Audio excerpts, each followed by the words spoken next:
Fala pessoal, bom dia, boa tarde, boa noite. Estamos aqui mais uma vez gravando um episódio do Vida Após a Vida. Sejam todos muito bem-vindos. Vamos entrar essa semana num tópico do nosso roteiro chamado reencarnação. Estou aqui com o meu amigo Gabriel Marino.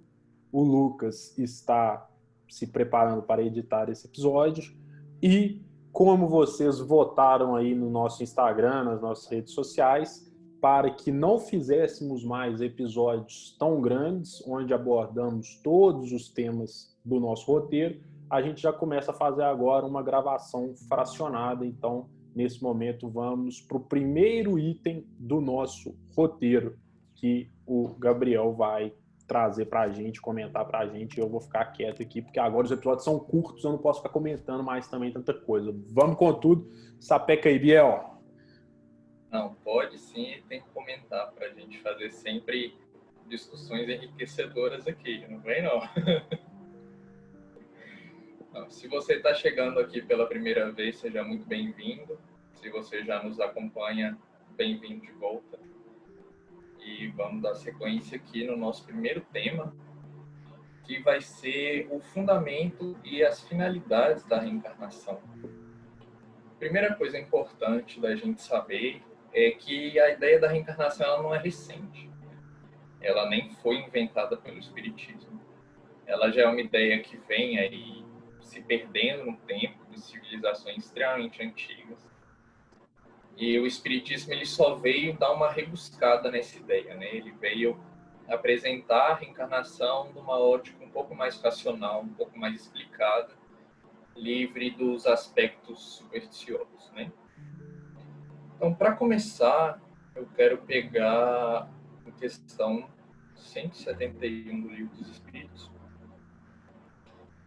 para a gente começar a nossa discussão. Mas primeiro, eu queria já adiantar que o fundamento principal da reencarnação é a justiça divina.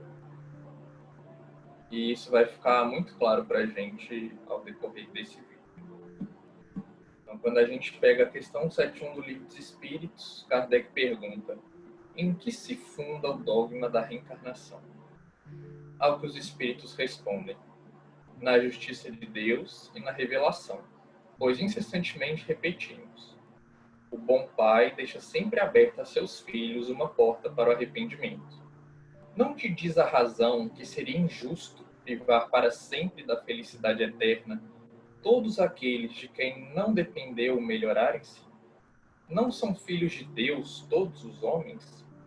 Só entre os egoístas se encontram a iniquidade, o ódio implacável e os castigos sem remissão. Nisso, basicamente, o que os espíritos querem falar para a gente é o seguinte: que Deus não poderia ter criado almas desigualmente perfeitas, nem dotado um de atributos que não foram dotados para outro, porque isso de nada seria justo.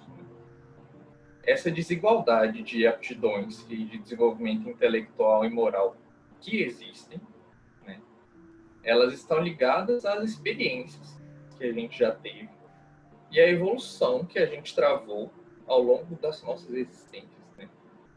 Todos nós somos criados iguais, simples e ignorantes. Com o passar do tempo e com a evolução individual de cada um, a gente foi nos aperfeiçoando moral e intelectualmente. Uns mais rápido do que os outros, porque a gente tem o livre-arbítrio e o nosso próprio tempo. Né? Alguns correm mais rápido que os outros vão mais devagar. Aí vai de acordo com o que cada um escolhe passar, certo? E é exatamente por isso que a reencarnação é completamente necessária à lei do progresso. Porque sem a reencarnação, a gente não teria diferença entre o estado social atual e o estado social dos tempos primitivos. Né? Se as almas fossem criadas junto com os corpos, ou se fosse essa a nossa primeira e a única encarnação, a gente estaria em posição de vantagem em relação aos espíritos que viveram antes da gente e em desvantagem em relação aos que vão viver depois da gente. Né? Então Deus, com a sua infinita justiça, ele não ia dar para a gente uma única oportunidade de existência em pé de desigualdade, né? Por que que as almas de hoje seriam mais dotadas que as dos tempos anteriores? Por que que hoje a gente tem mais compreensão acerca de tudo? Por que que os nossos instintos são mais apurados? Por que que a gente tem intuição de coisa mesmo sem nunca ter aprendido aquilo? Aí se a gente responde essas perguntas admitindo que Deus cria as almas com diversas qualidades e diferentes entre elas, dotando alguns de talentos diferentes de outros, exclusivamente por culpa e conta de Deus, né? A gente vai completamente contra aquela ideia de justiça soberana que a gente comentou nos vídeos anteriores, né? De Deus ser soberanamente justo e bom. Fora isso, essa ideia de pluralidade das existências, ela foi estabelecida por Jesus lá no Evangelho, né? No capítulo 3 do Evangelho segundo São João. Vou colocar aqui pra gente.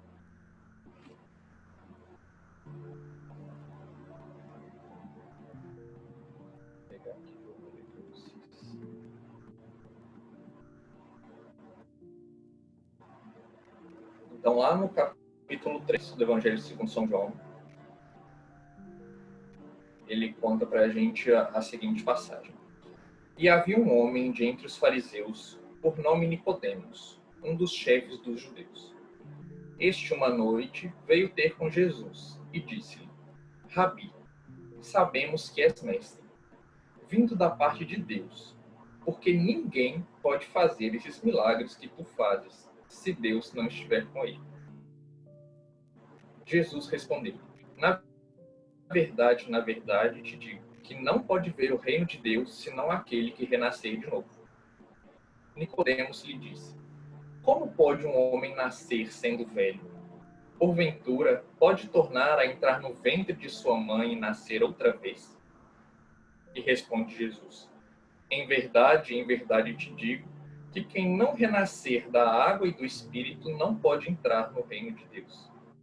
O que é nascido da carne é carne, e o que é nascido do Espírito é Espírito.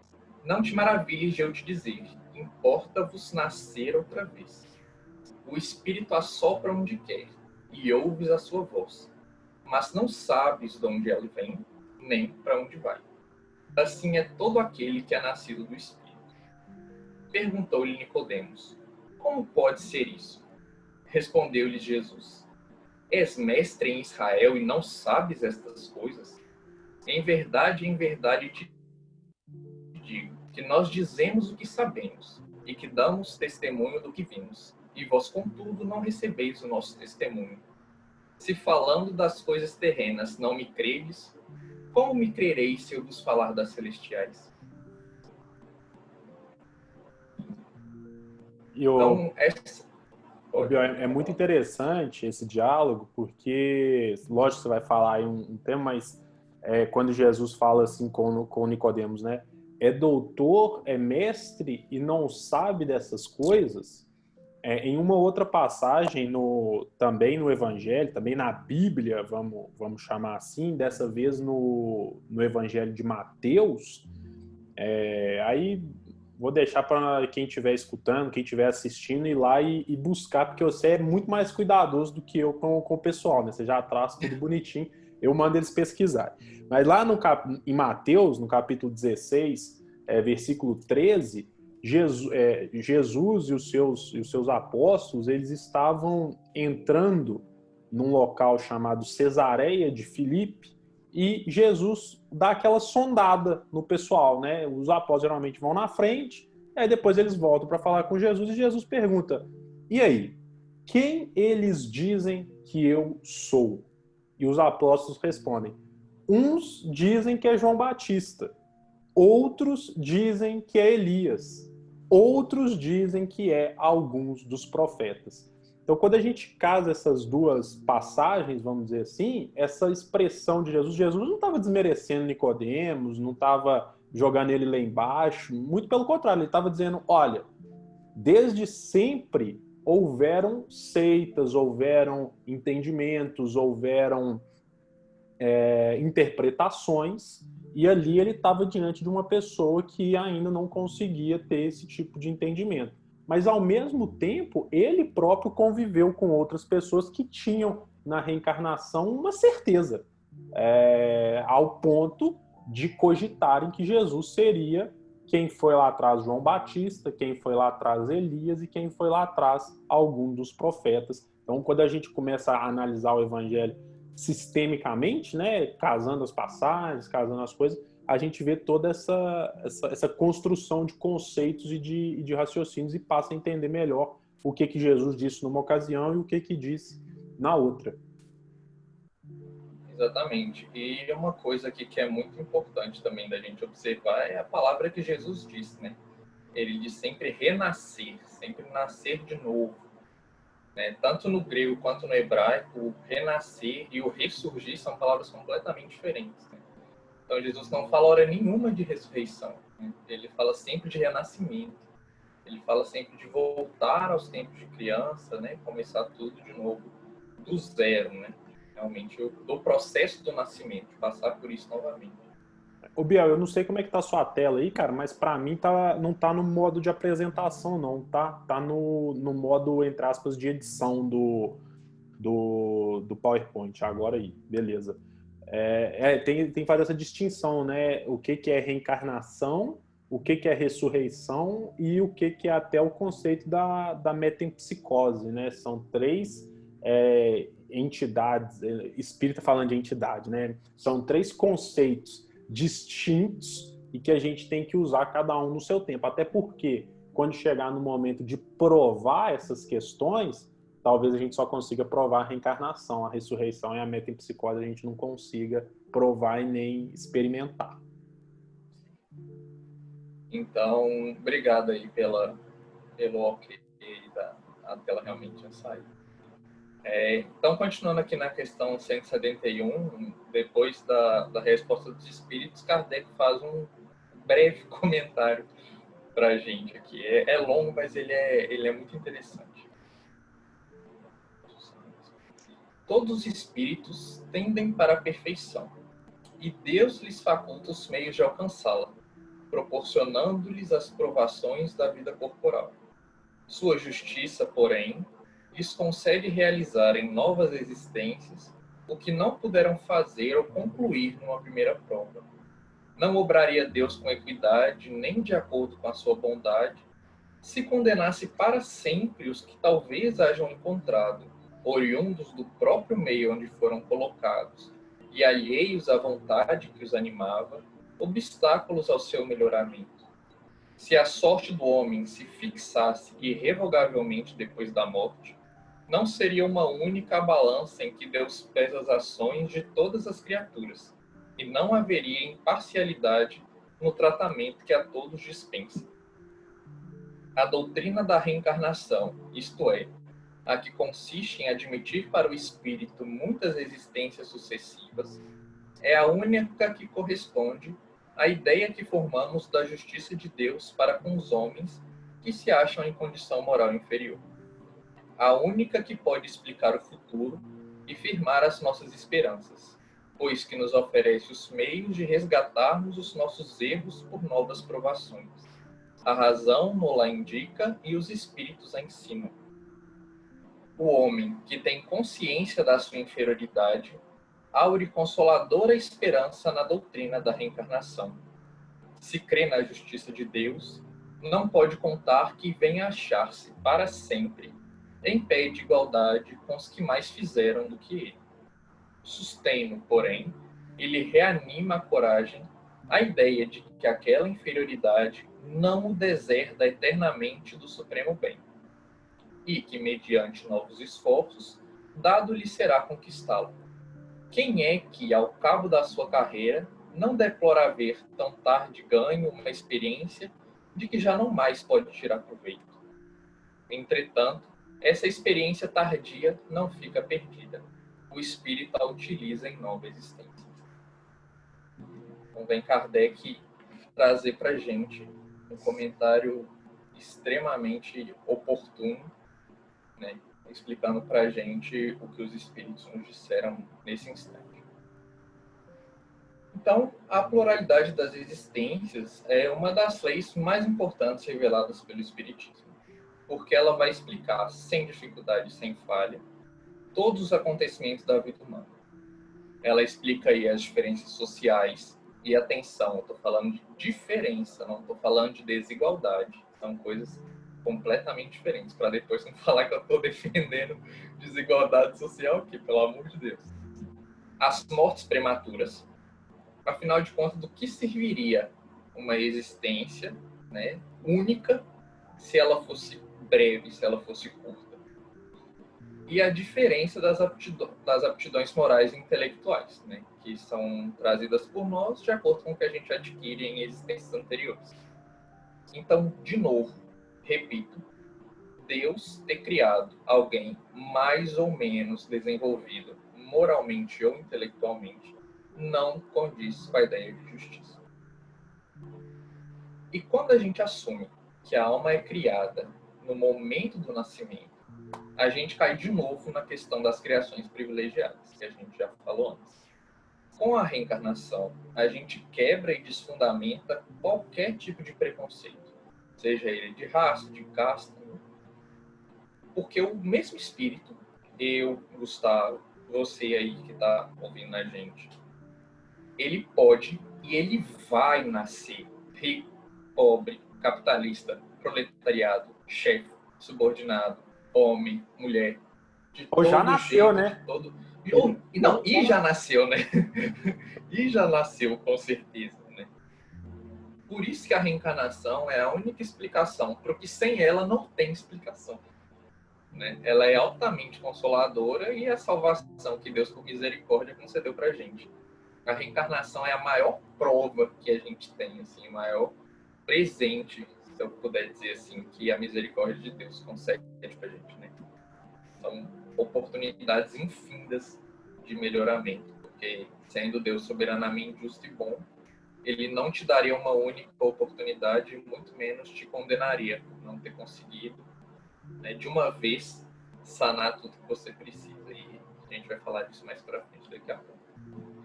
Sim.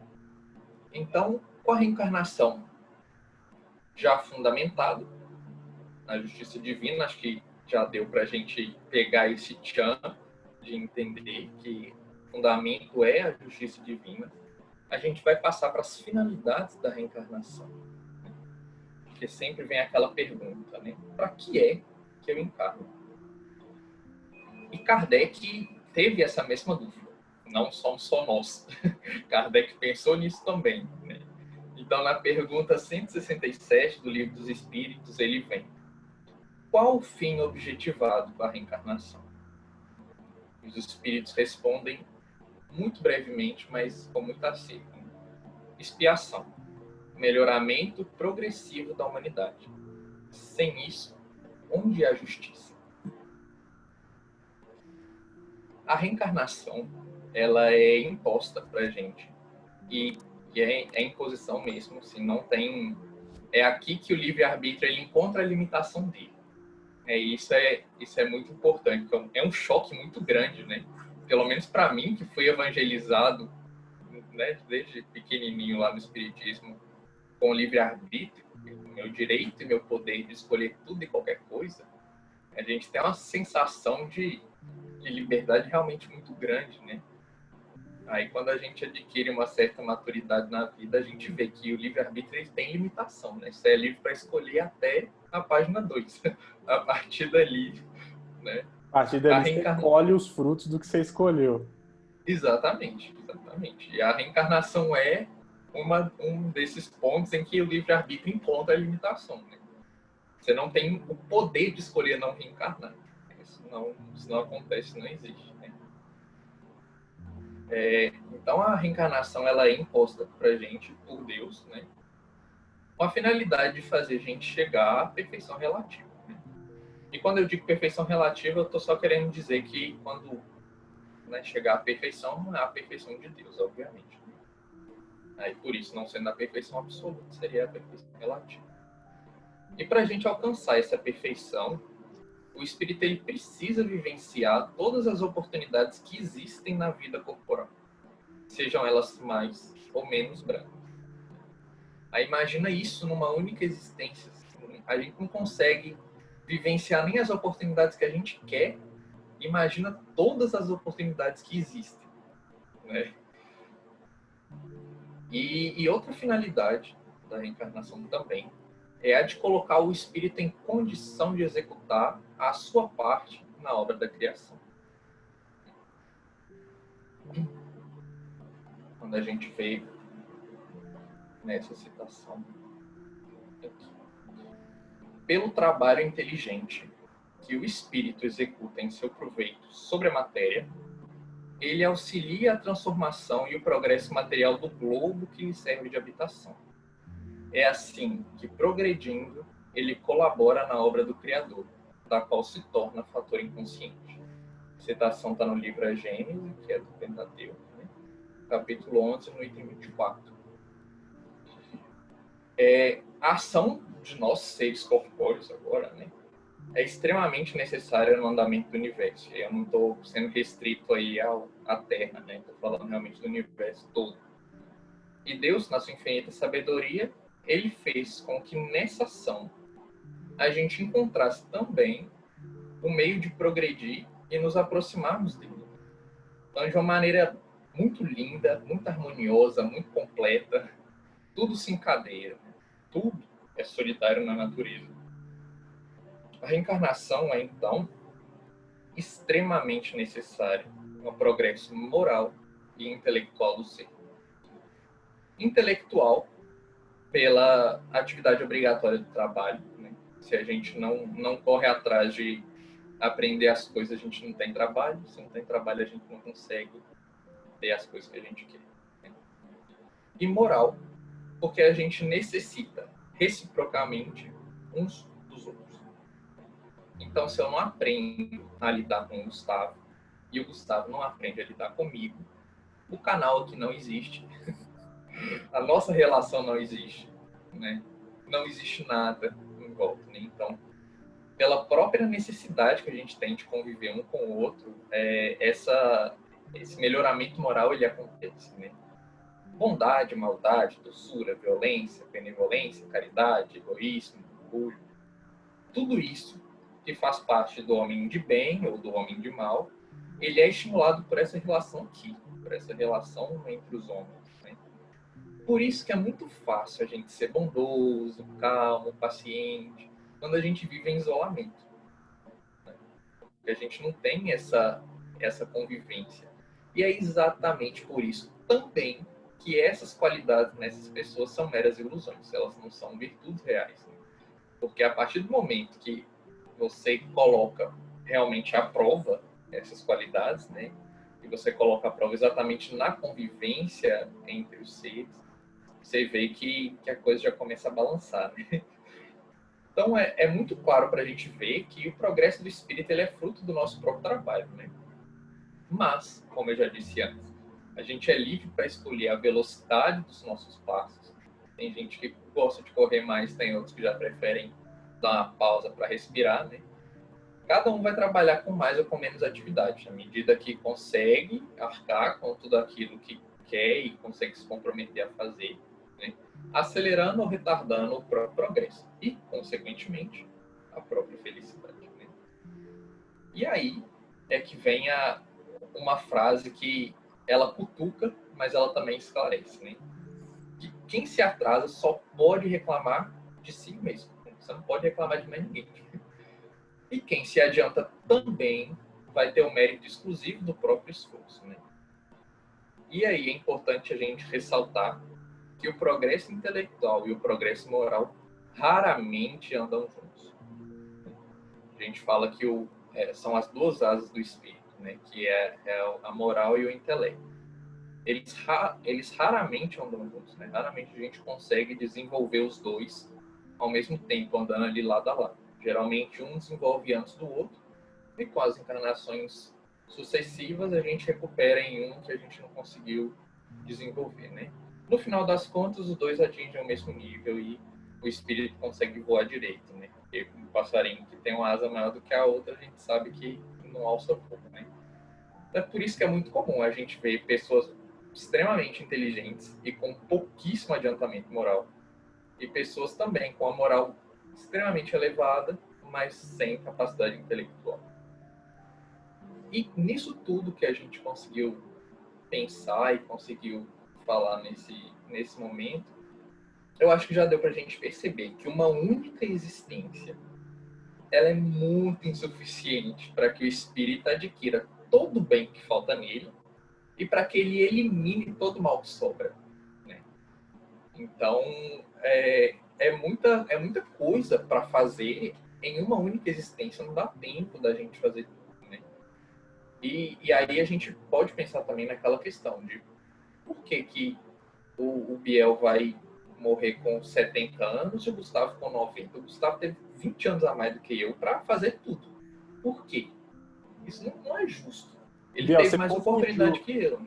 Você confundiu. Eu nasci em 90, mas não é com 90. Você só trocou aí o início e retorno. Né? Eu nasci em 90. Essa que é a diferença.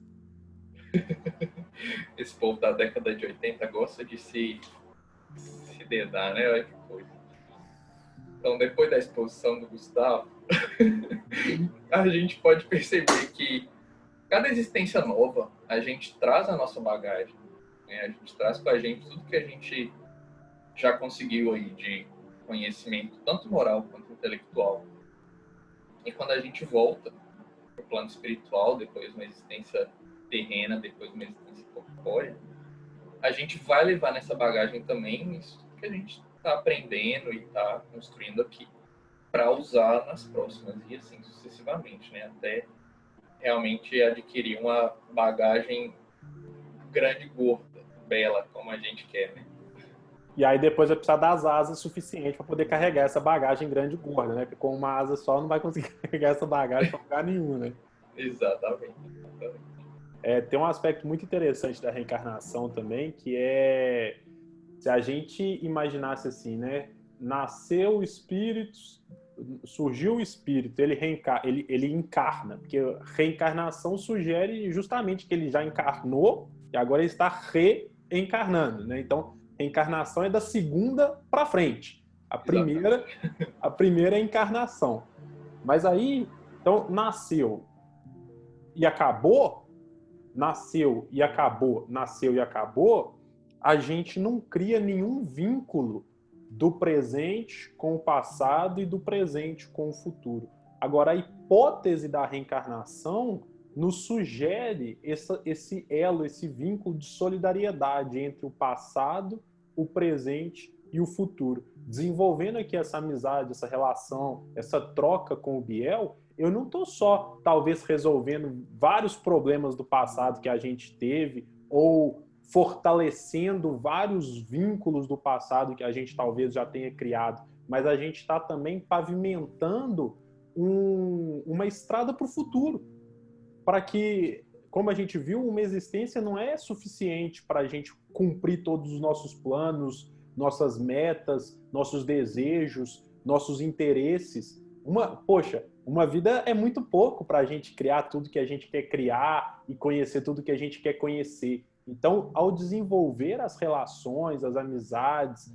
os gostos aqui no presente, a gente está pavimentando uma estrada para o futuro, para a próxima, para a continuidade, para a perpetuidade. E é isso que a gente convida todos a fazer a partir desse momento, desse estudo de hoje, que é olhar para a própria encarnação ou reencarnação, não sei se a sua é a primeira ou já está lá na frente, com outros olhos, com os olhos da possibilidade de aqui não só ficar com aquele papo lá de expiação e de prova e de dor e de não sei o que às vezes a doutrina espírita impele nas pessoas, mas até adorei a forma como o Biel leu e como o Biel trouxe, porque tem gente que lê aquela pergunta do Livro dos Espíritos e a única palavra que vê é expiação. Não vê, mas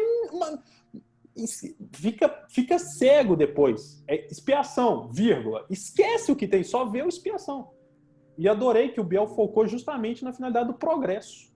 Então, nós decidimos, como ele disse, o passo, a velocidade, a direção às vezes, ou até não dar passo nenhum.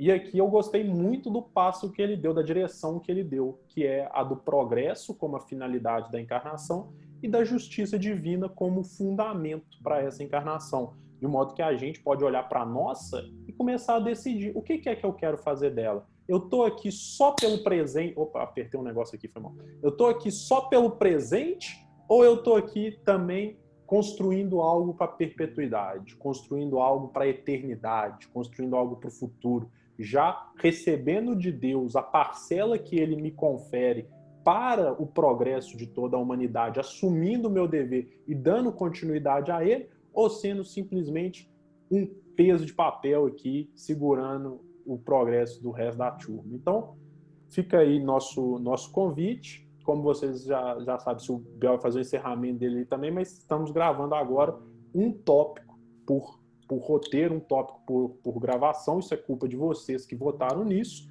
E já devolvo para o Biel e a gente volta daqui a pouco com o tópico 2 desse roteiro chamado Reencarnação. A gente ainda está muito preso na ideia da punição, né? Que tudo é punição. A punição vai ser na vida, a punição é depois da vida. Se perigar, você já foi punido antes também, para já vir para cá punido, para punir mais aqui, voltar e punir mais depois, né? Então a gente tem muito isso enraizado na gente, que tudo que a gente passa é expiação, tudo que a gente passa é prova, né? Tudo aqui é para fazer a gente sofrer,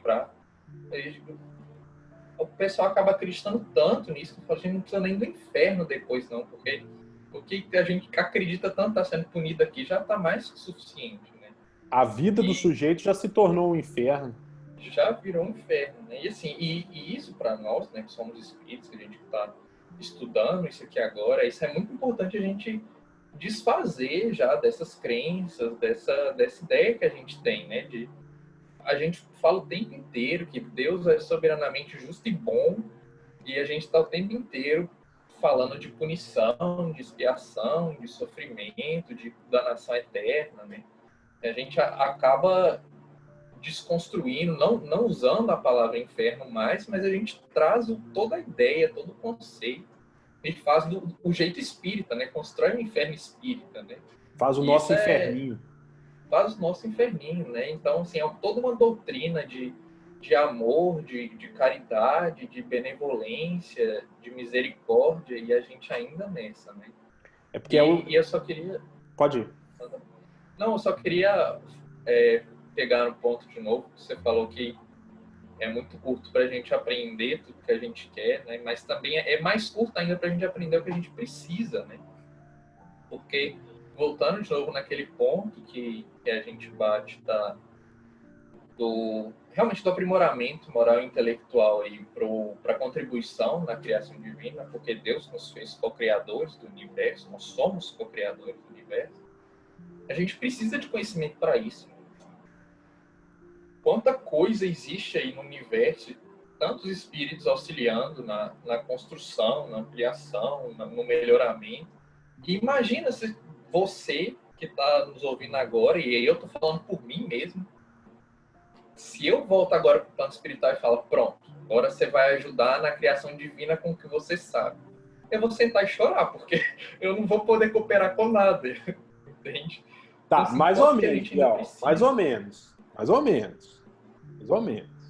Mas vai lá. Não, e nem o que eu estou estudando serviria, né? Porque eu estou estudando para ajudar o corpo humano, físico, né? Depois, então, para o plano espiritual, que não serviria de nada mesmo. Então, assim, tem muito que a gente precisa aprender, que a gente precisa se melhorar também para contribuir nisso, né? E, poxa, quantas pessoas a gente conhece que né? Não, nem só as que a gente conhece, mas que a gente tem notícias que já se foram dessa vida. E quantas coisas essas pessoas ainda precisam fazer, precisam resolver. Imagina se essa tivesse sido a única oportunidade delas, né? A gente acreditar que essa é a única existência, que Deus não vai prover mais chance nenhuma de você resolver tudo, de você voltar 100% ok para o plano espiritual. Quantas pessoas você conhece voltaram, né, para o plano espiritual né, a ponto assim, da perfeição relativa que eu bati na tecla anteriormente. Então é isso, a questão da reencarnação, ela é muito intuitiva, ela é muito racional. Né? Se a gente tem a ideia da justiça divina, se a gente entende o que é a justiça divina, é uma ideia que é a ideia realmente que explica, né, o andamento das coisas. Isso aí, então beleza, Biel, obrigado. Vamos agora para o tópico 2. Agora não, daqui a pouco. Até a próxima. Valeu, pessoal.